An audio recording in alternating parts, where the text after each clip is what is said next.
Ni mambo gani yanayochukiwa zaidi? Kufungua ulimi katika maneno ya upuuzi na kusema sana, kwani mtukufu wa viumbe, rehema na amani ziwe juu yake, alisema mwenyewe hakuacha. Sikiliza vizuri, mwenyewe hakuacha kusema uongo na kutenda uongo. Basi Mwenyezi Mungu hana haja na yeye kuacha chakula na kinywaji chake. Unafunga kula tu, lakini hufungi maneno ya upuuzi na fitina, basi hiyo siyo saumu ya kweli.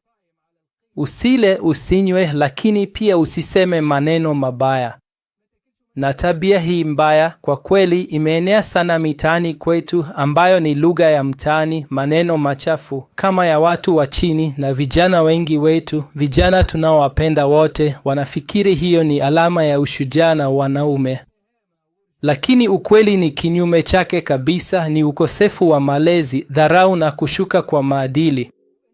Iwe ni msichana, mwanamke au mtu mzima, wote wakikusikia na kukuona unazungumza hivyo, utashuka dhamani machoni pao na utadharaulika.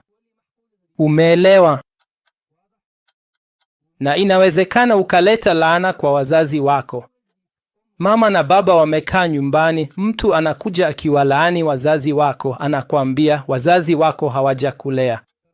Je, unakubali hilo kwa wazazi wako? Kuna jambo zuri, mantiki na maneno mazuri. Samahani kama nimekuzidishia, mwanangu mpenzi. Huu ni wakati mzuri, mwezi mtukufu wa Ramadhani, mtu ajifunze kuadabisha ulimi wake na macho yake, ajisaidie na atubie kwa Mwenyezi Mungu.